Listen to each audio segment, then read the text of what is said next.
Just to let you know, Dave Caldwell, that these allegations are not going to go away. This is just the beginning.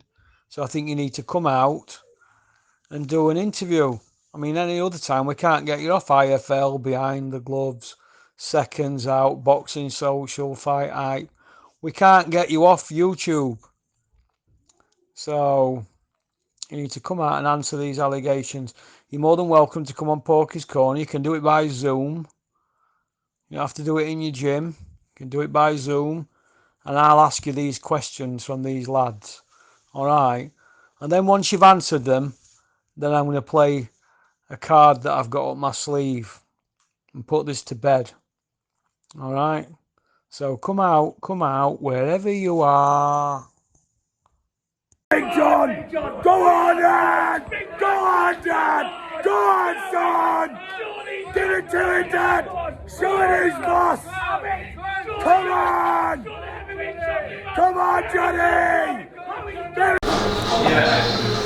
I'm Peter Fury, and don't forget to subscribe to Porky's Corner, because I've been a helmet of the month and you need to listen to me. Yeah? So follow him, yeah? And get the fella some followers up, for Christ's sake. He wears his heart on his sleeve, the good man, Russ. So follow Porky's Corner, he says it as it is, and you know, I appreciate the helmet of the month, Russ. No problem. Thank you very much. You're welcome, mate. Hello, all you hardcore boxing fans out there. How you doing? It's Russell here from Porky's Corner, the voice of hardcore boxing. Let me just get this wire out of the way. Today I'm joined by Julian McGowan. Have you still got your border control trainer's license, Julian, or have you lost it? I've still got my trainer's license. I didn't lose it, Russell. I do have to do a refresher of my first aid, but just because I've not been active for the last, well, I've not had a fighter out for the last 20 months. I don't know what I'm going to do with a license, and I don't know if I'm inclined to give him 150 quid, if I'm being honest. Right, okay. I'm joined by Julian McGowan, who's been on here once before, and Julian trained Gary Sykes to the British title, didn't you, back in the day? And are you still affiliated with a gym, Julian? No, I used to. I was going to say I had my own gym. It was kind of, I was a head coach at Central Boxing Club. What was it, Dickie's gym? But the building was owned by Mark Hurley, who's a good coach, and he's out there. And then I stopped. I took about 2 years out, and then I went back and I just travelled the gyms. You know, went to various other gyms. I spent some time at Purge Boxing Academy, working with amateurs, and then I went back on the pro scene. So I just found having my own gym and looking after pros who are massively unreliable and having a full-time job and 4 kids in the house, it was just way too much stress. So got rid of the gym, and I just found it easier to just travel and train anywhere. And the thing with gyms, and you'll hear this all the time, the gym culture, and they're very, very cliquey. So you're actually better being a gym nomad, what Sean O'Hagan always calls a gym nomad. And that's just going from gym to gym, because if you stay rooted too long in one place, you get involved in the politics and the bullshit what goes with it. Okay. Do you see up with Gary Sykes? Yeah, I see Sykes now and again. He'll ring me. He's random, is Gary. He'll just ring me out of nowhere, and he'll be on a run or something, or it'll be like the middle of the day and I'll be working, and he'll just crazily ring me and say, Jules, do you remember this about 8 years ago? And it would be like, just come from left field. And the kid's absolutely crackers, but he's a lovely lad. And I don't know anyone genuinely in boxing who's got a bad word to say about him. But he's kind of like my fifth child. I always described him as my fifth child. So you like anything, you fall out with your kids, you fall out with your family, and we had our ups and downs. But Sykes and I are good. He's the one fighter who I always go back to and I've always got time for. Right. Okay then. Well, we had a bit of action at weekend, and we'll have a bit of a chat about that. I want to start off first with Isaac Lowe's defeat against the Mexican kid. What do you think to that? I saw the highlights because I think I mentioned to you last time, Russell, I watch about 80% of the boxing. I don't watch every fight every weekend, and I do that because I just find yourself becoming a slave to it. I understand why you need to do that. And I caught the highlights, and I saw some really fantastic combinations and counter punching, and the body shot what finished him off was just an absolute sickening punch. And I guess it showed that, you know, you sometimes make these matches that you think, even though they're eliminators, you think they might be like winnable fights. and you just don't know who's out there. And his opponent looked a good kid and a really good short range puncher. Do you feel that Isaac Lowe weren't prepared to take a kid on like that? Because he's been inactive 9 months, and his last win with a guy 2-5. I mean, that's the problem with boxing, isn't it? You're fighting guys who are 2-5, and you're somebody who fights for titles, and you're a full-time pro, and it's no preparation at all. So, you know, the pandemic and everything else, it's been the kiss of death for a lot of fighters. Inactivity is a curse. And fighting a kid who's 2-5, and this is no disrespect to anybody out there who's got a losing record, but you're learning nothing, and you'll get harder nights in the gym hitting a bag. So how can you prepare for a fight like that? Yeah, okay. Well, we wish Isaac Lowe all the best. Right. I'm going to finish off on. Do you feel that Isaac Lowe we're changing his trainer all the time? Because every time Tyson changes trainers, he changes trainers because obviously they're both from Lancaster, aren't they? But they both live there. Do you feel that that's detrimental to his style? Because it looks to me like he's caught in between different styles. I don't know. What do you think? I think that's always a problem. Is you get fighters as well. You know, they have a certain style or they have a certain thing, but the coaches might have certain techniques and certain styles. The fighters around them might do certain things. And you look around you and you start to mimic things. The problem with coaches and being with a coach for too long or not long enough, if you're with a good coach, you should spend a lot of time with that coach and you should be with him years and years and years, not just to develop the fighter, it also develops the coach and the coach learns about the fighter. I was with Sykes 8 years and we had the same thing. So you don't want to stay with a bad coach for too long, but you don't want to go with a good coach for not long enough, if that makes sense. It takes it's the chemistry between the coach and the fighter and the gym environment is really, really difficult to get right. And the balance is always changing. So hopping from one coach to another, personally, I don't think it's a good thing. But to repeat myself, staying with a bad coach for too long, that's not a great thing either. You've got to get a balance and you've got to get a coach.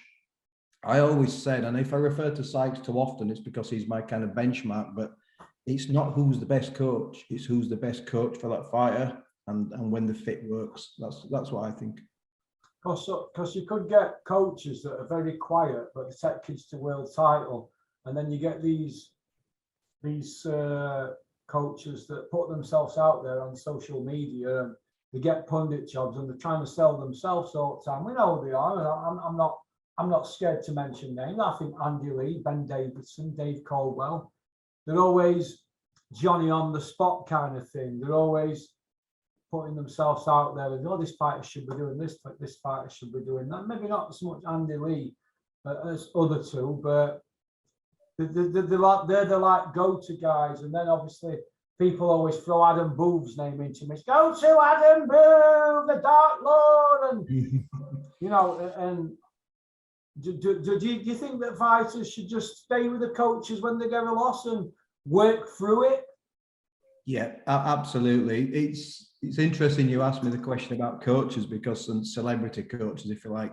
There's 2 points to that. The first time I got my pro license and I started working with other gyms and traveling other gyms, and I'm not going to mention names just because I'm not, and I traveled to a lot of gyms and there were coaches out there who I saw on TV week in, week out. And it was a little bit intimidating when I first saw them. And most of them, I kind of expected a lot more. I was thinking, I can do a little bit of work with this guy, a little bit of work with this guy, and I learn something off them.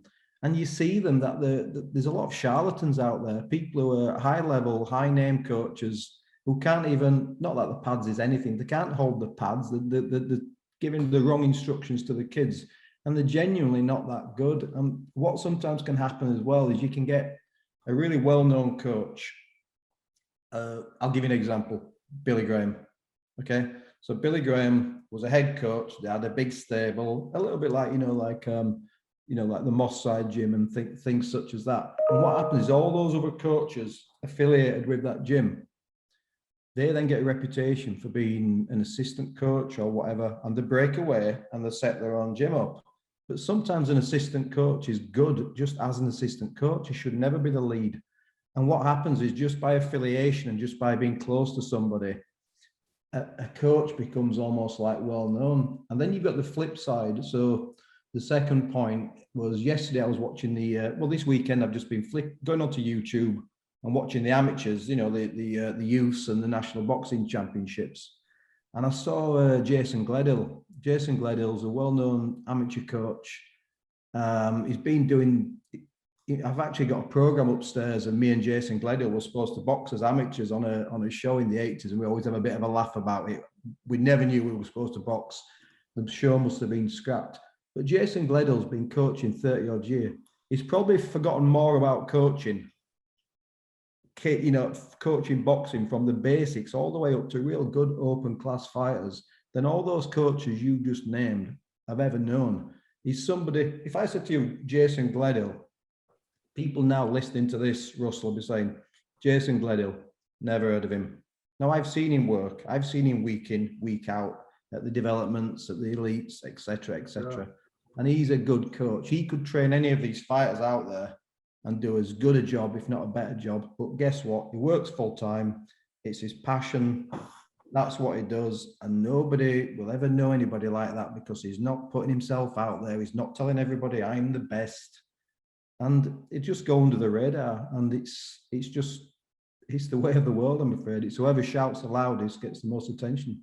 Well, Adam move aside because he's done things with kids from debut, but I don't see anything that Caldwell, Davidson or Lee have done with anybody from scratch. I don't see anything. I don't see a British title. I don't.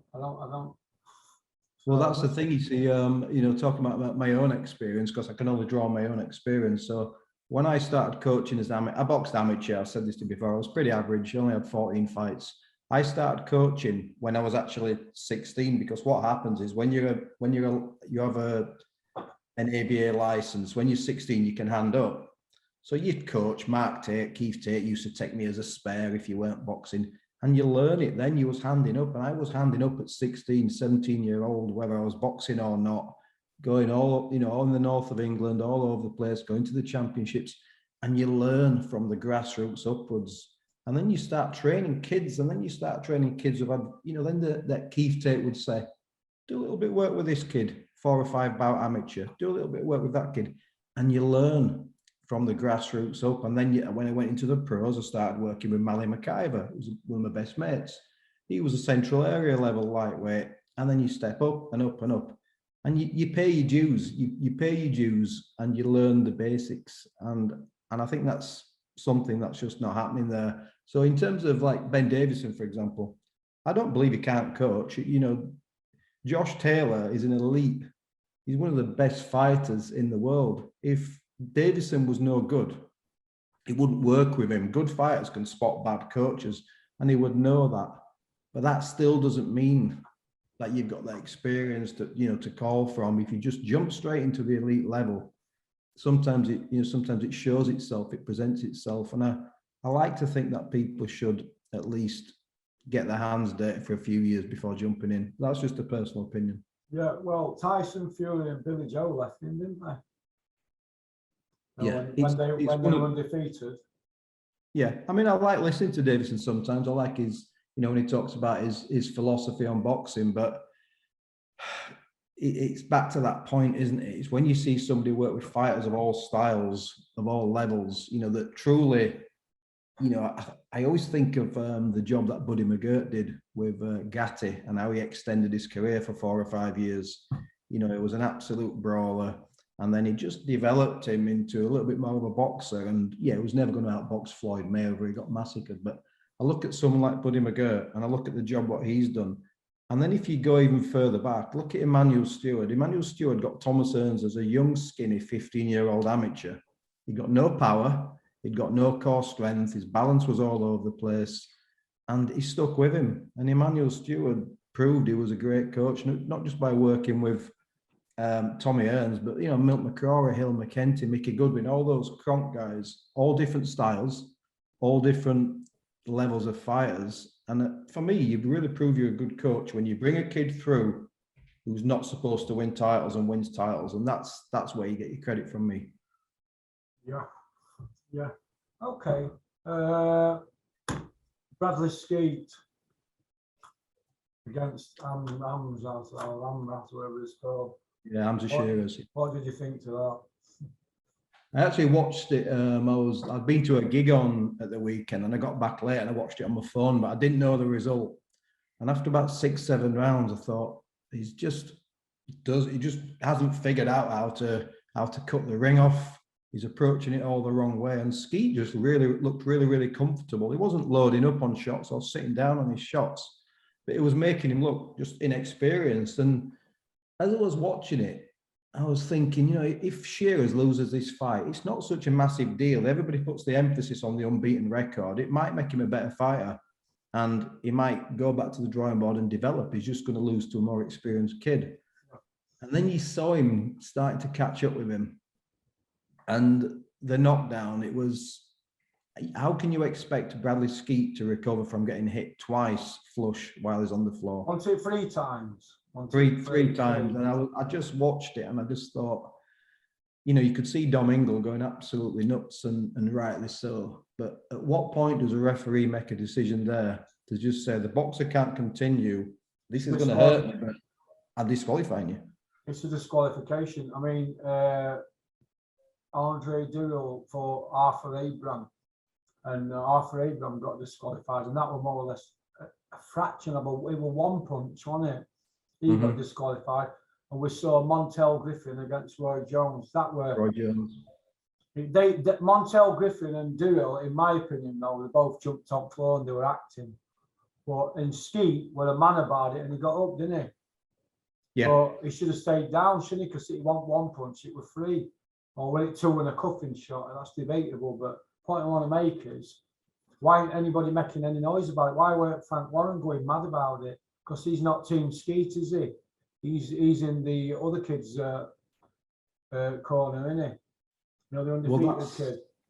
That's the problem, Russell. Whenever these things happen in boxing, I don't think for 1 minute Shearers intended that, and I think he's a good prospect. But ultimately, it's always the left-hand side of the bill. It's always the home fighter who gets the benefit of the doubt. Whenever we talk about any controversial decisions, whether it's the referee or the judges, it's funny how it's always the home fighter who gets the benefit of the doubt. You know, the one for me might have been a couple of months ago now, was the Ebony Bridges fought was it the French girl? And I just saw her get absolutely schooled. She got beat out of sight. And then this poor girl comes over, you know, probably getting paid shit money, put up in the average hotels, not looked after great. And they get robbed like that. And you could see the girl's face afterwards just thinking, oh, well, they just accept it, don't they? Well, I guess it's, even the fighters know the status quo, and they know what their role is. Their role is to be an opponent. And you see bad judging. And why are the promoters, why are people not coming on and just saying, well, actually, I thought my fighter got beat there. We need to go back to the drawing board. And in terms of Shearers, it won't be popular to say, but he didn't intentionally do it. But ultimately, Bradley Skeet only continued because he's a man and because he's a big heart. He shouldn't have continued. And I would have said, no, we're done. We're done. You know, you could see he was disorientated, and then it was just a matter of time the next round before he was down again. So that it's not a clean win. It's not a fair win. Right then. Do you think Robert Smith will come out and take action against Steve Gray? Well, they don't take action against anybody, do they? That's all. And as a license holder, I don't mind saying that. They don't take action against anybody. They just don't. It doesn't matter. You know, we talk about this all the time. There's sometimes a referee who's scoring a fight, you know, if it's just a 6-rounder, or sometimes you make a decision a little bit too quickly, and it might be the wrong decision. But when you're making decisions that were clearly bad decisions, you can't defend it. You know, as I mentioned before, you know, where I work, if we work on £1 million projects, if we make bad decisions, you're held accountable. It's important that you're held accountable, so you don't make those kind of calls again, whether you have to have some retraining or you have to go through the process again. But in terms of the board, it's just the same old people who's out week in, week out, week in, week out. And we talk about, are there any boxers coming through? Are there any trainers coming through? But are there any new referees coming through and new judges coming through. No, it's the same old A-star referees. We've got Steve Gray, Howard Foster, Ian John Lewis, Terry O'Connor. It's like a revolving. It's not a revolving door with people coming through, but we're going around in circles with these people who are making massive mistakes in the sport of boxing. Regular. We're talking 9 and 10 massive decisions per year, massive ones in front of the whole world on big platforms. It's one a month, and it's all forgotten about after 3 or 4 days. Dominic Ingles put a complaint into the board, but nothing will happen. Nothing will happen. And what happens now for Bradley Skeet, if he was trying to get his career back on track, he gets that win overnight as a disqualification. They do a rematch definitely then. So, but if not, and he don't get that win, he's going to be discarded, because that kid's not going to want to go near Bradley Skeet now, is he? No, he's going to be. And Bradley Skeet now just be disheartened, because what you're effectively saying as a promoter organisations is you're saying you don't matter to me. You're not important to me, because guess what, Bradley Skeet? If you beat Hamza Shiraz, I'm not sure what I'm going to do with you. I might put you in for an intercontinental belt, but I know that you're not world level, and I know that you're not going to make me some big money, and you're not a huge ticket seller. Hamza Shiraz is a massive ticket seller. So it's basically you're saying to this kid, all right, okay, well done, good effort, see you later, probably never phone you again. And the show moves on, doesn't it? And then we'll get told by the commentary next time, oh, it was a good learning fight for him, but he came from behind to win. And nobody will actually mention that it was almost like a win by foul. What did you think to the commentary team on the fight? Do you think that they should know better and they should have made a bit more noise?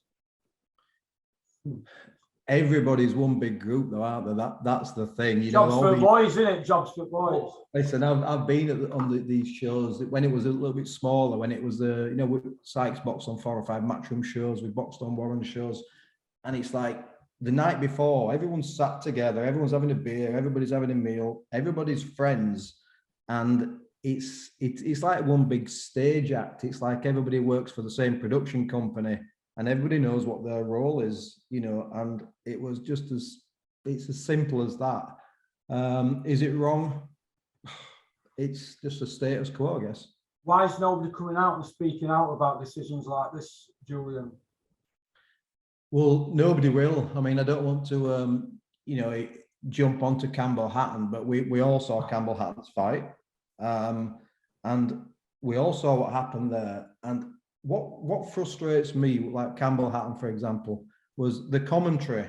They'll give you a scorecard. Andy Clark will give you a scorecard and he'll say, I had it 59-55 to the other kid. And this is not attacking Hatton. This is just an example of what we see week in, week out. And they'll put the scorecard in, and then they give the decision to Campbell Hatton. And then you hear the people talking afterwards saying, well, some of the rounds were close, actually. It could have gone either way. And they're almost like, it's a little bit like George Orwell's 1984, to go a little bit deeper now. So, in George Orwell's 1984, there was these people who were staff effectively, and they were called history revisionists. And what the role was to wipe all history out. And I'm not preaching, by the way, sorry, Russell, was to wipe history out and to rewrite history, because it was Big Brother and it was, a kind of a dystopian society. And they were rewriting history, the history revisionists. Well, that's exactly what these big boxing networks do, is they rewrite history, and they'll say, yeah, well, the Hatton fight actually had a bit of a scare early on, but it was quite close. And then what happens, it goes from being, he gets well beat to some rounds were quite close. And then in 6 months' time, 12 months' time, you'd be talking to these guys on DAZN shows, and they'll be saying, yeah, he had a close decision win, but, he probably won the fight. Fast forward 5 years, he'll have stopped the kid in the first round. It's like they're just history revisionists, and they almost try to convince you what you've seen is not what you've seen, and that just, it's wrong. And then the poor kid who Hatton got that decision against, first of all, Campbell Hatton, then bless him, thinks he's won, so he's not learning anything, because he's not being honest by saying, well, actually, he got beat out of sight, so we need to go back to the drawing board. And a loss at your stage, Campbell, it's no big deal. You're a young kid, you'll come back. But then the other kid goes back abroad, probably gets stopped 3 or 4 more times. He's probably got more losses on his record right now. And what happens with the guy who Hatton beat? quote unquote, was he stops trying to win then. He'll stop putting in a performance because what's the point? And that's why you see these journeymen now. Any of these journeymen you see who's got 50, 60 losses on their record, you know they got screwed 6 or 7 times early in their career. And then they just stop putting a shift in. What's the point? Yeah, like Elvis do. Yeah, what you know, we've all seen it. I remember when I was on the circuit and I used to always hand up for Chris Aston's fighters, Tyrone Nurse, Liam Walsh, etc. I didn't just work with Sykes. We were a group. We worked with a lot of kids together.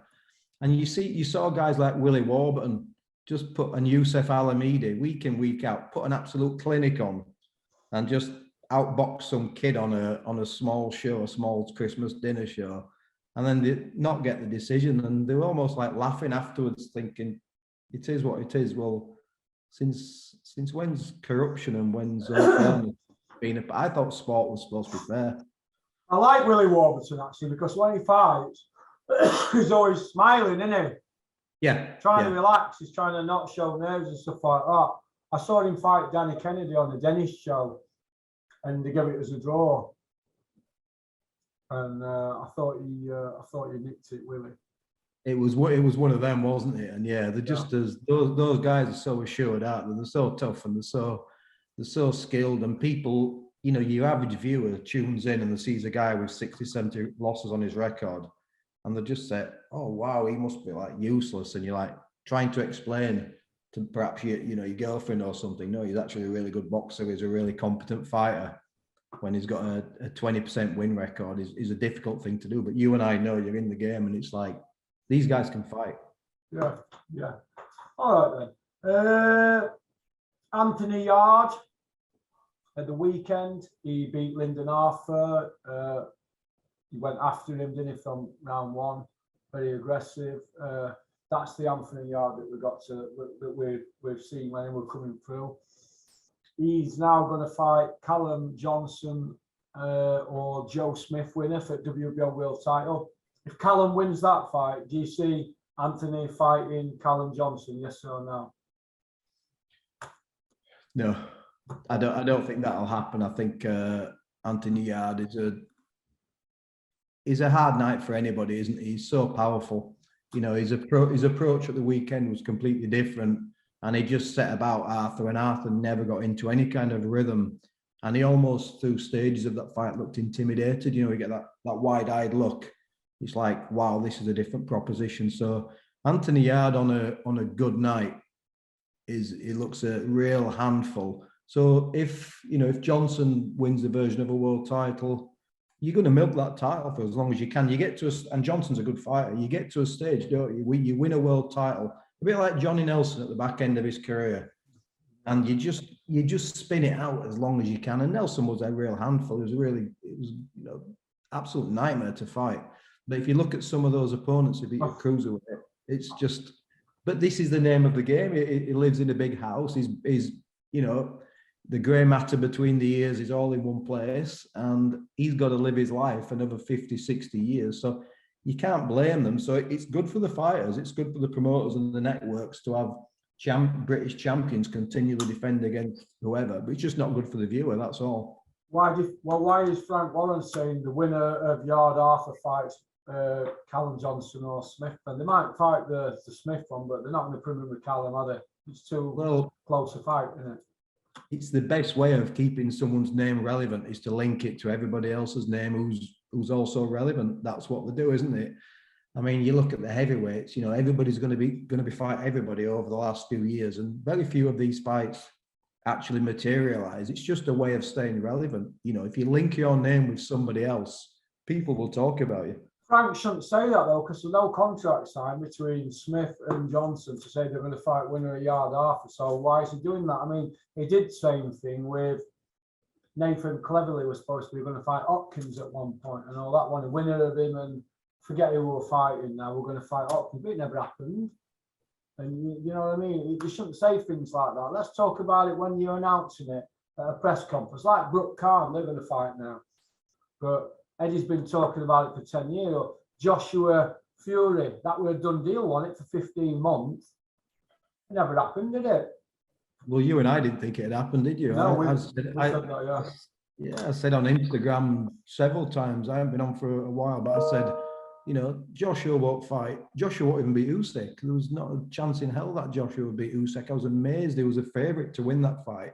Yeah. Fury was never going to fight. The arbitration was watertight. You know, you're dealing with some of these guys. It's like, come on. And Warren nor Aaron never announced that AJ and Fury did.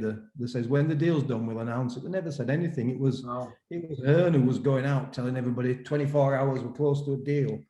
And it's like, I don't think you are. So this is just what they do. They announce these fights and then we're going to fight so and so next without even talking to that promotional outfit or the other guy's manager. And again, it's, as I've said, it's just about name calling and staying relevant. You know, we've got the lightweights, for example. We've got 4 really, really good top fighters at lightweight. We've got Tank Davis, we've got Haney, and now we've got Kambosos, and we've got Garcia, who's obviously got his problems. But they call each other out on social media every single day. None of those guys fight. You remember when they had the situation at light middleweight in the UK with Steve Roberts and Richard Williams and all these great light middleweights, really good fighters at light mid. None of them happened. Nobody boxed each other. It's just a way of staying relevant. What fights are lined up in the UK now that are made and that are going to happen that excite you at the moment? Apart from Callum Johnson, Joe Smith, and that's in America, isn't it? What have we got lined up that's you're drooling over, Julian? Nothing massively. For me, it's more about watching some of the young kids coming through and seeing how they develop, like Dennis McCann, you know. Conor Benn I know you talk about Conor Benn. Conor Benn would have been interesting for me had he gone the domestic route. Yeah. But in terms of pure domestic fights, like I said, the Avanesian and Kelly was a really good fight to watch. That was a good fight. You know, we got Liam Smith the other week. I guess Eubank's fight coming up. I guess it's just the word excite, Russell. I'm a bit of a cynic now, as you know. I'm more cynical with boxing than I used to be. So what I tend to do now is have a different approach because I don't want to fall out of love with the sport. I don't spend a lot of time watching the hype and the build up and the before and the after. I just tune in and watch the fights and then I switch off. I zone out from the commentary. I just shut up and not listen to the commentary and I just watch the fights, enjoy the fights, and then I switch off once I start shouting and talking about who they're going to fight next and they're giving it all the throat slitting gestures. I'm like, oh, this is nonsense. So Dennis McCann looks really good. Give him time. Let's not rush the kid. I think he's got all the tools. He'll develop some power. There's Amar Akbar's a good kid. He's a local kid. He's with Queensbury now. He lives just down the road from me. I've mentioned before Jack Bateson. It'll be interesting to see what Jack Bateson does. So there are good local kids. But in terms of domestic matchups, you know, you can talk about it forever, can't you? We can talk about the light heavyweight situations and all of those fights that are just not going to happen. You know, I saw something with Hearn recently. Things pop up on my metadata on YouTube. I don't look for it. And he was talking about, potentially Buatsi fighting Yard. And I just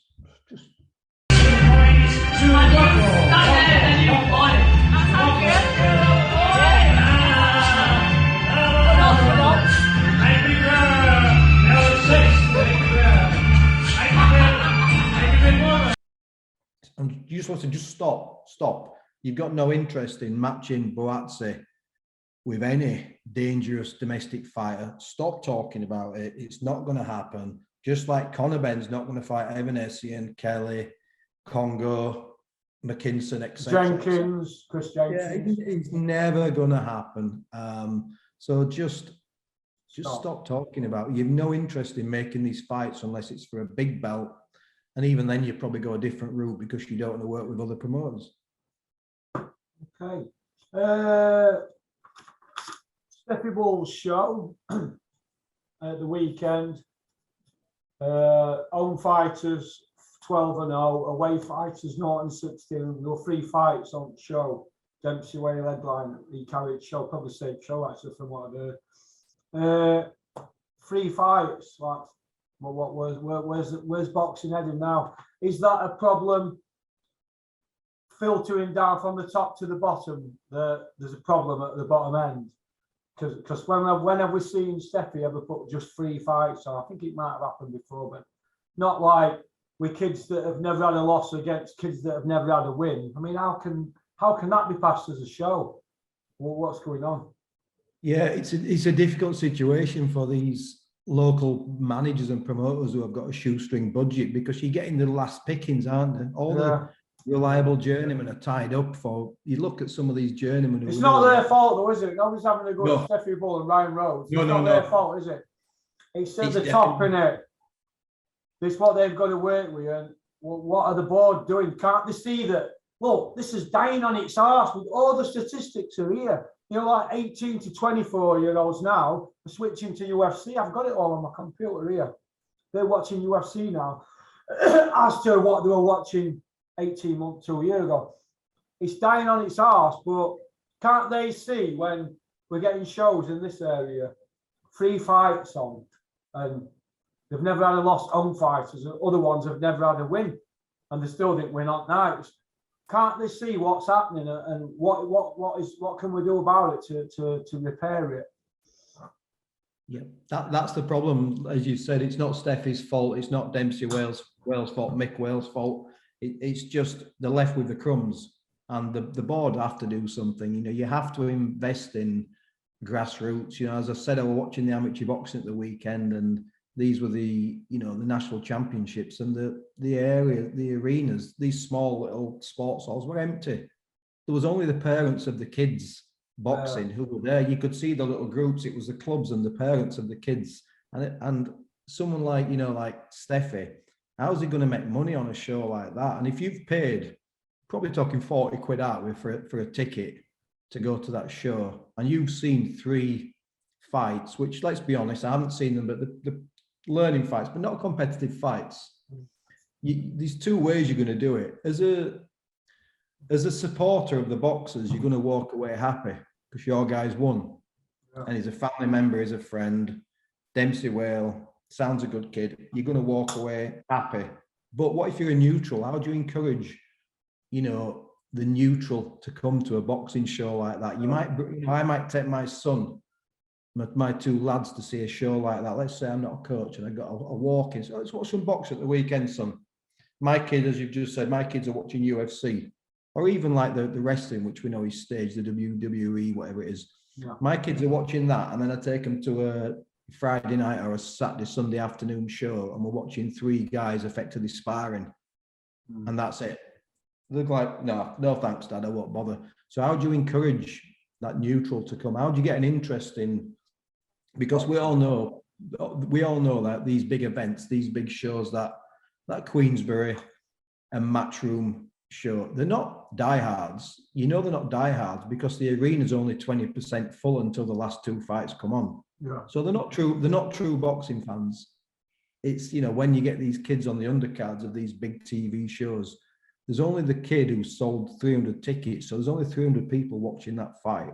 All the neutrals and the casuals and everybody else, they're not interested. The garden shows that Eddie Hearn did, and I kind of enjoyed them in some way, but you could see people just sat in the background, especially when it was broad daylight. They were just wandering off and getting a slice of pizza and getting a beer. Socialising, weren't they, more than anything? Yeah. The good-looking Essex crowd were all there, weren't they? With the designer gear on, and the beautiful people were there, and they were all like taking selfies with each other as the action's going on. And I'm thinking, there's a kid in the ring now who's 10-0, who's a really good prospect for a British title, and you chatting to your mate, and you're just having a beer at the van, and I just thought, it's just a popularity contest. We all know it.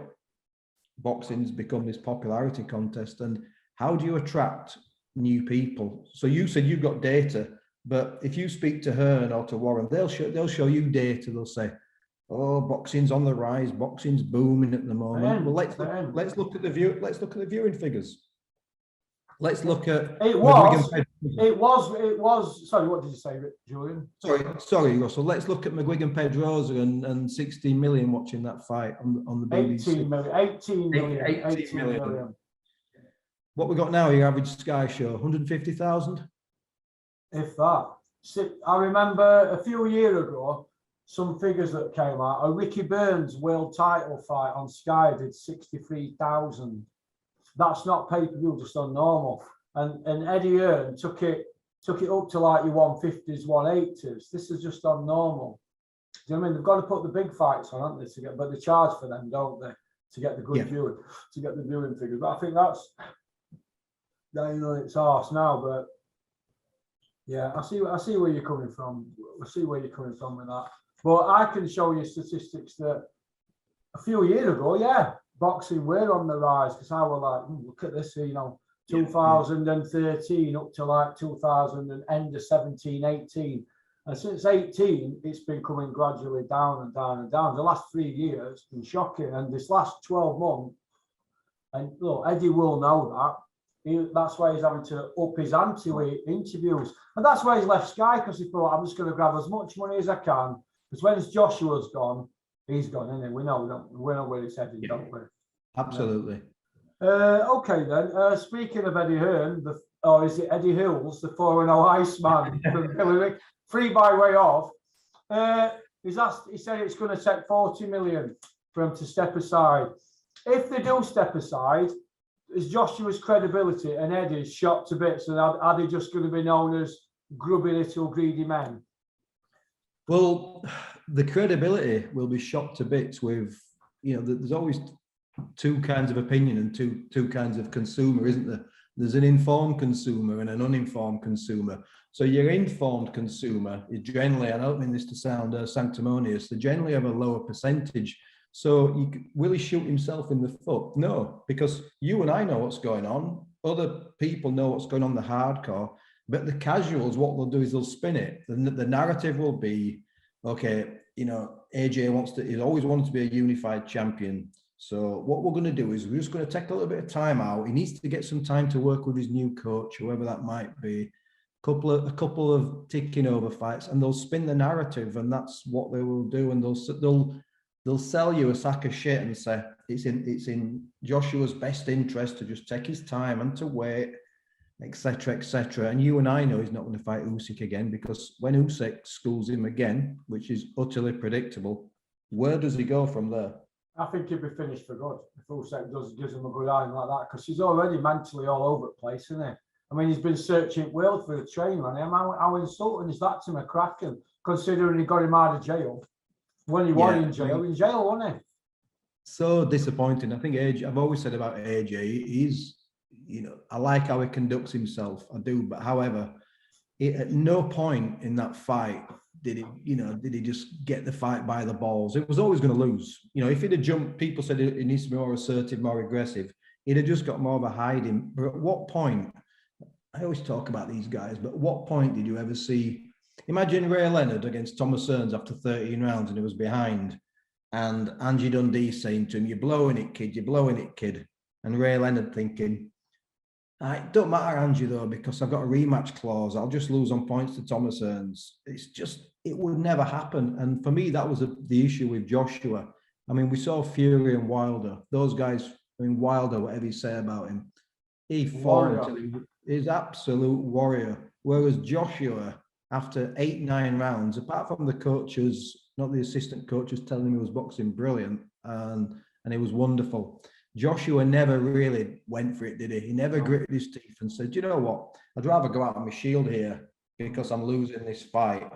And he continued to just touch and feint and look for single shot counters.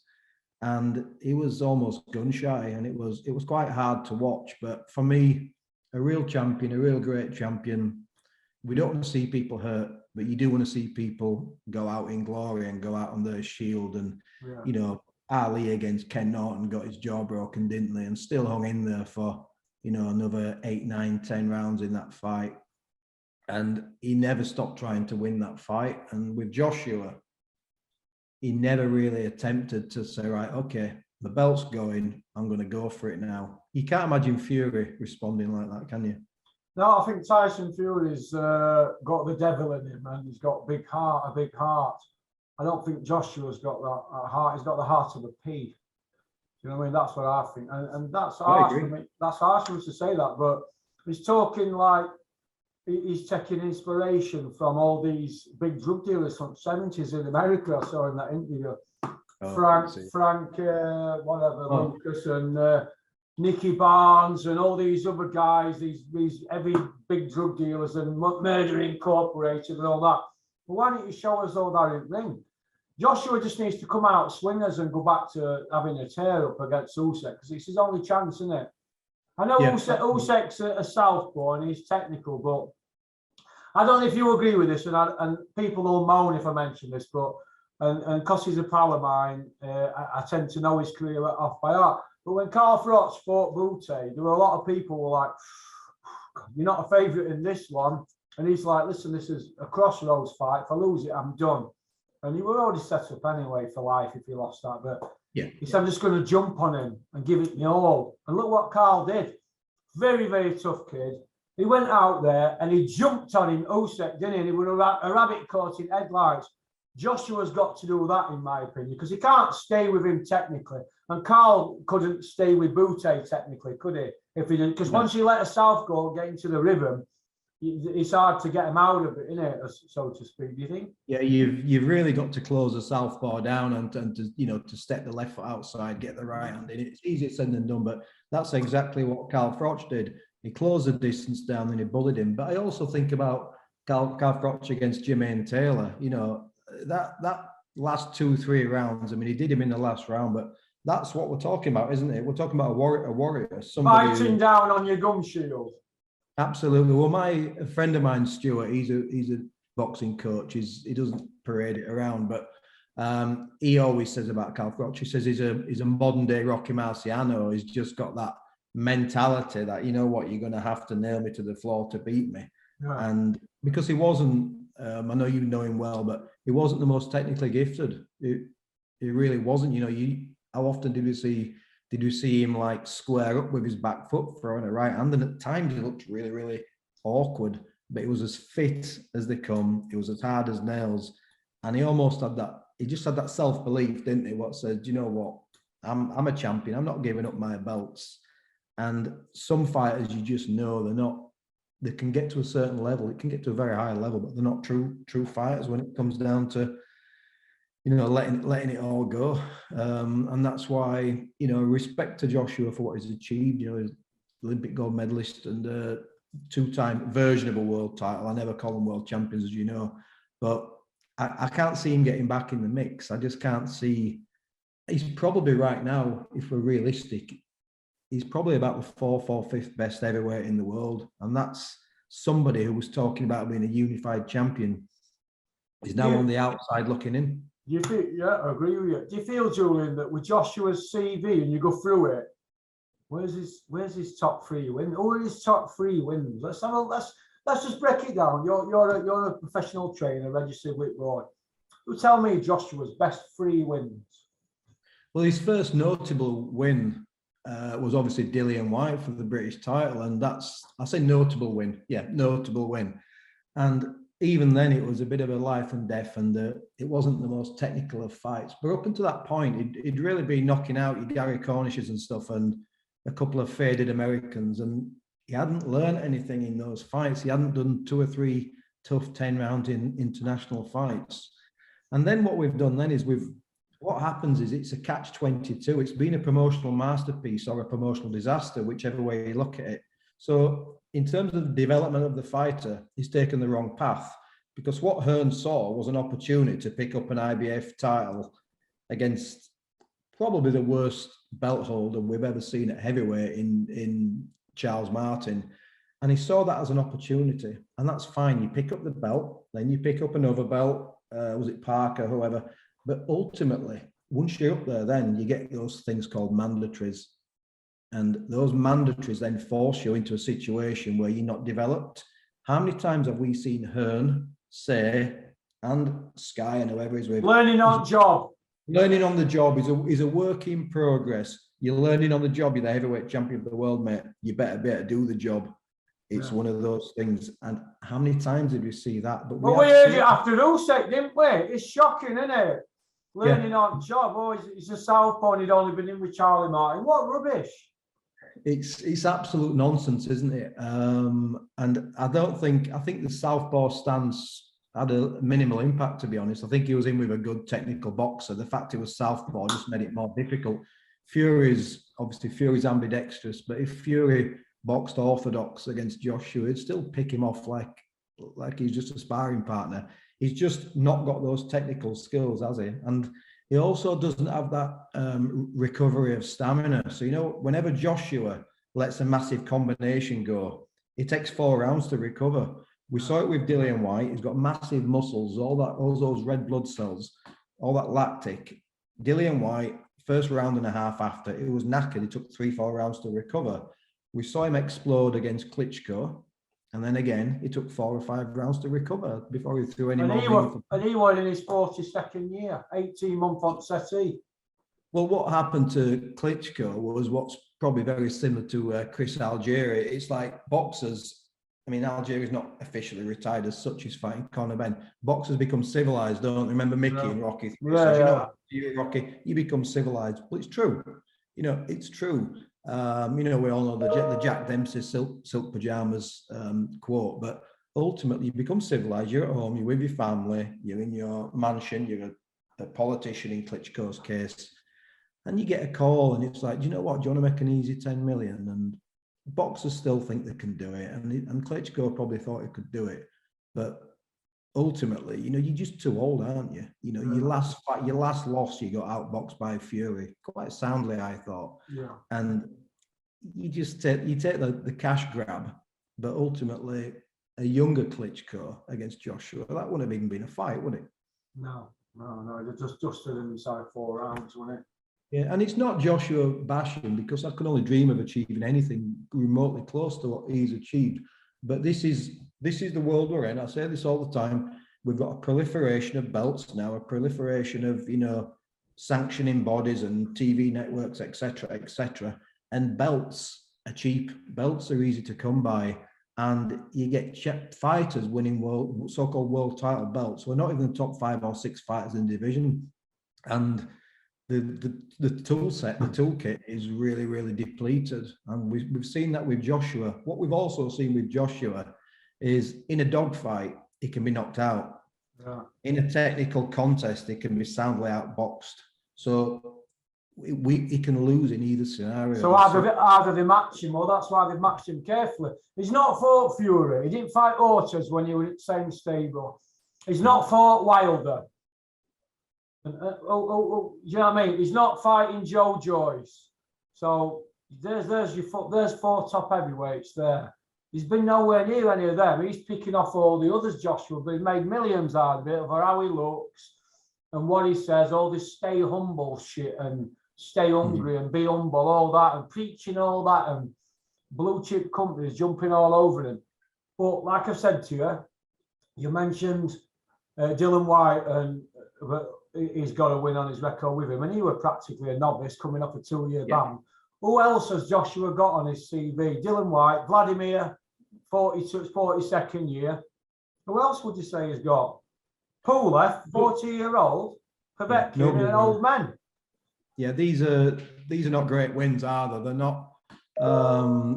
It's not like, I know I always go back to those eras, but even if you look at Lennox Lewis had a solid CV. He had a couple of losses. It happens, but he had sort of a solid CV. Not just that Tyson was shot, but not just the Holyfields, but he beat fighters like Razor Ruddock, who was absolutely nobody wanted a part of Razor Ruddock. Imagine him today now, Razor Ruddock.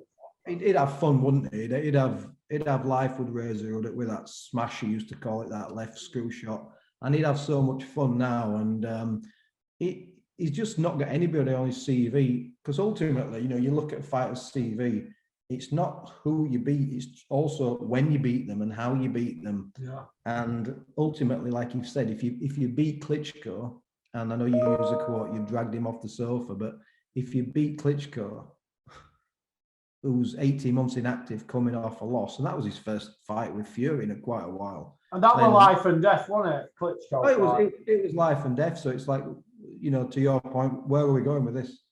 Yeah, that's why I think he's been protected. I think they had a good look at him during Klitschko fight and thought we've got to keep him away from Fury and Wilder and Ortiz and people like that, Joe Joyce. That's what I think anyway.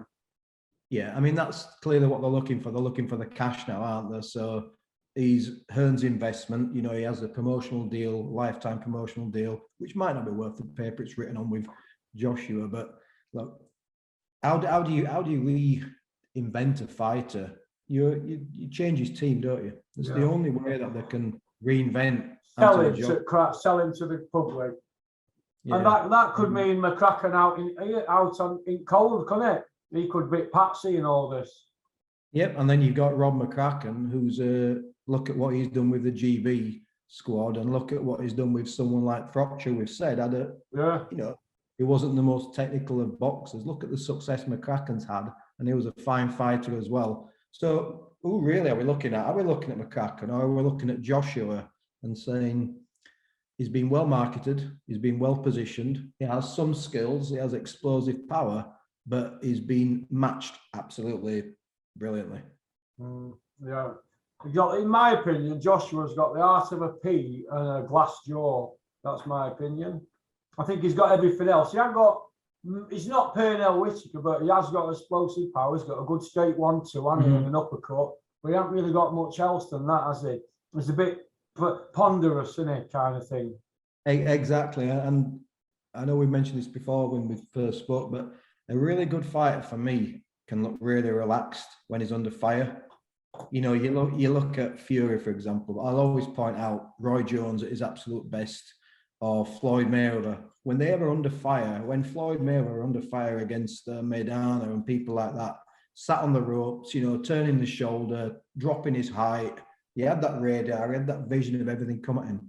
You never got the impression that Mayweather was in trouble. No. It never looked like, but Joshua, whenever Joshua gets hit, you kind of like cringe a little bit. You think, ooh, he's got that glassy-eyed look, and he just doesn't react well to pressure. And to be completely honest, and I like Lyndon Arthur, but Lyndon Arthur didn't look comfortable under fire either, did he? Just at that close range, you know, if you can't defend in the pocket, I like to say you can't defend. And at close range, you have to be able to like neutralize those attacks, and you have to be able to just ride out the storms. And some fighters, it would seem, as soon as they get put under pressure, they just go down. It's bizarre.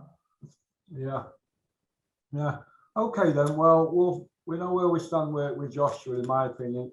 In my opinion, if he steps aside and takes money, I think his credibility is shot to bits in Eddie Hearns. They'll just look. It looks bad for the sport. And if he fights Usyk, I think he gets beat. So let's hope that he fights him, goes out on his shield, and then they bring him back and reinvent him. But I'm not going to count my chickens. I'm in the same place. It's a really simple decision. What's important to you? Your legacy or your bank account? Simple as that. Okay, then we'll finish off on this then. Warren versus Hearn versus Warren. Who's in the stronger position at the moment, do you think? It's a really good question, because it's a little bit like, I don't follow football. I know you're a football fan, but each season you tend to have one team in that prominent position, and then based on a series of results, it can all change, can't it? Yeah. And I think that's the thing with Warren, you know, and Hearn. You're only as good as your last big fight, if you like, or your last big name fighter. At the moment, Warren's in the best position because, you know, the heavyweight division is the bellwether of boxing. He effectively has the best heavyweights in the world.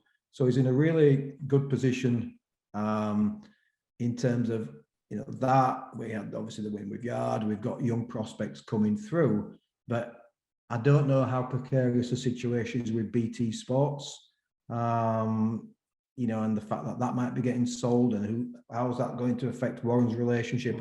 I don't know enough about that business side of it. But in terms of Hearn's obviously got this global tool now. You know, he's looking at Europe, he's looking at Australia. So globally, Hearn might have more pieces and parts in terms of boxing, but how many massive fighters has he really got? Yeah. So he's never out, is he? He's just been around the game for so long. He's died in the world boxing. And you can never say never, because 6 to 12 months ago, I thought Warren was in a really bad situation. Well, it looks strong now. I mean, he's got Dubois and Joyce. They're mandatories, aren't they? On number one ranked in 2 divisions. He's got that Dennis McCann.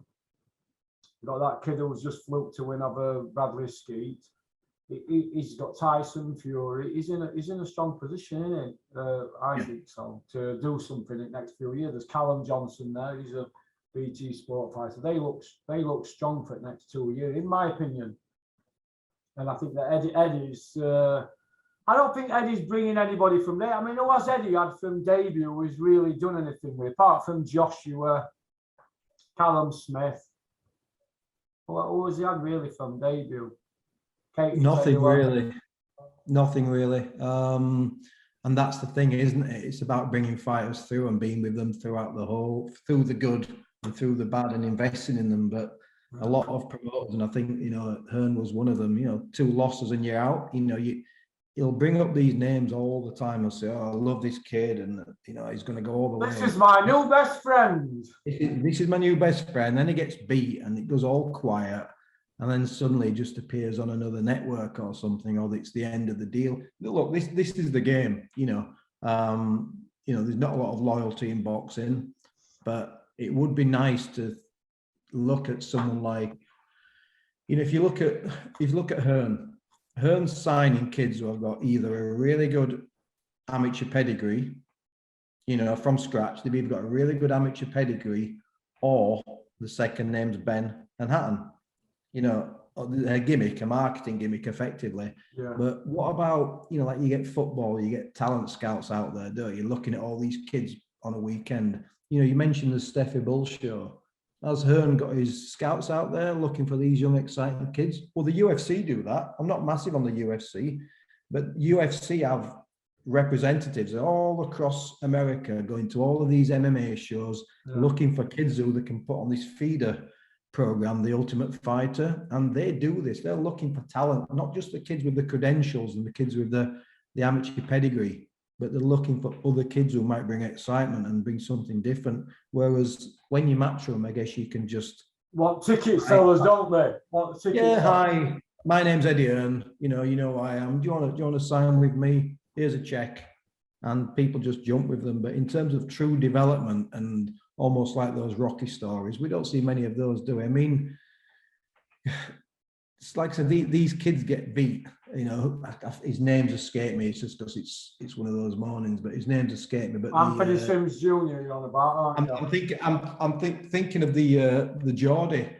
Oh, Lewis Ritson, the Geordie Golovkin. Geordie Golovkin. Where's Lewis Ritson now? I haven't heard of him for ages. He's with Phil Jeffries, isn't he? Phil Jeffries signed him. But he was Matchroom absolutely loved him, didn't they? Well, they're doing when he's doing 9,000 tickets and knocking everybody out at domestic level. They couldn't do enough for him. They're hanging out at the back of him. And then he had a close loss on for European title on a split decision, and they threw him under a bus. Yeah, and then you're out there, right? No one's interested in you, and it's a harsh game. It's the nature of the game. You see a lot of very poor, very unfortunate ex-boxers, but you don't see that many poor, unfortunate ex-promoters, do you? No, promoters all drive Range Rovers or Rolls Royces.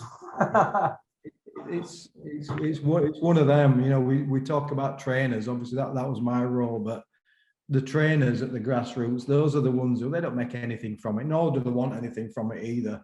And then you get coaches who make little from the game. Then all of a sudden, because of full-time work commitments, these celebrity coaches come along, and it's a brutal game. It's not just brutal inside the ring, but it's brutal outside the ring as well. And it's harsh, Russell.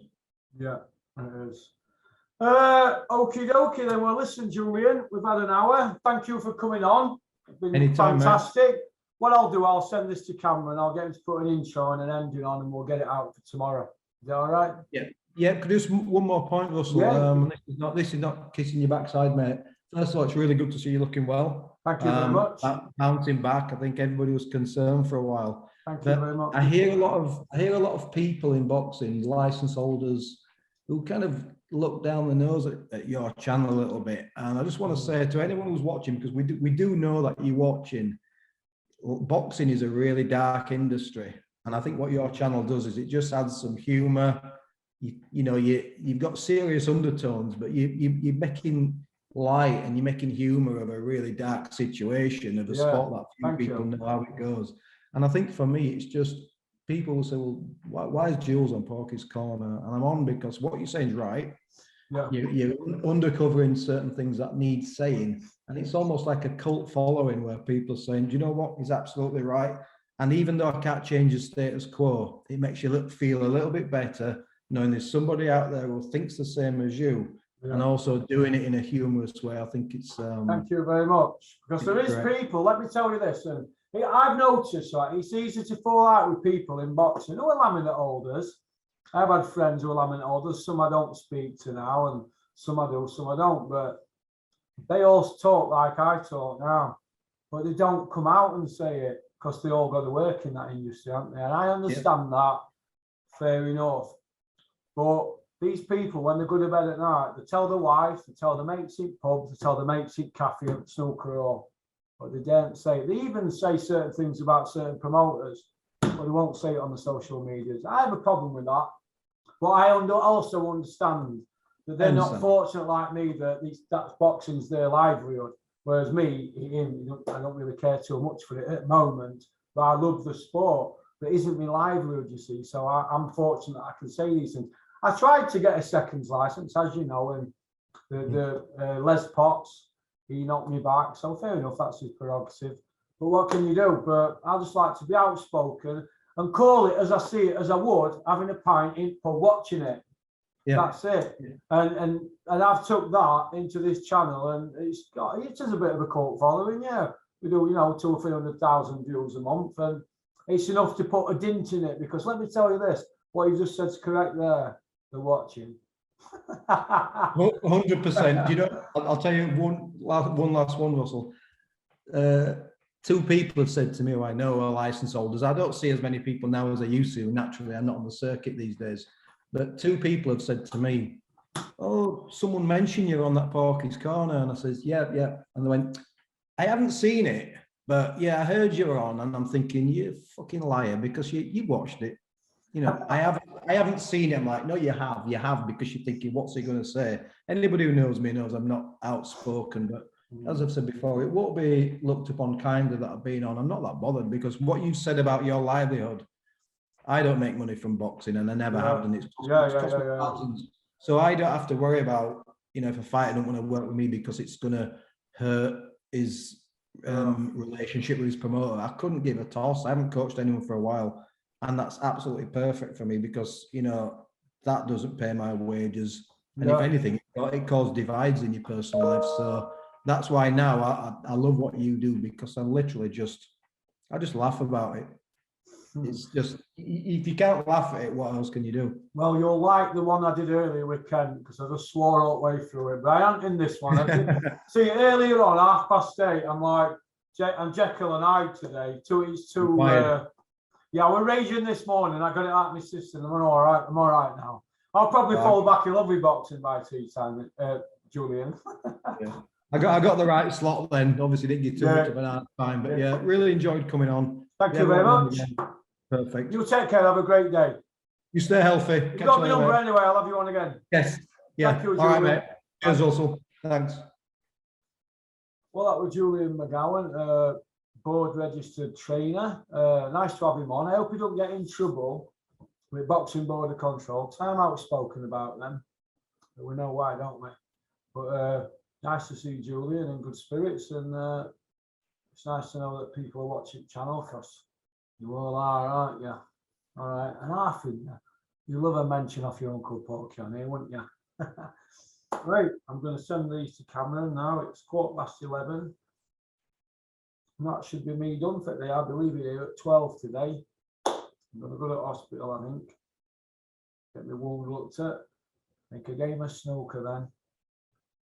Half an hour on Sunday, does it 15 minutes? All right. Peace out. Nightmares.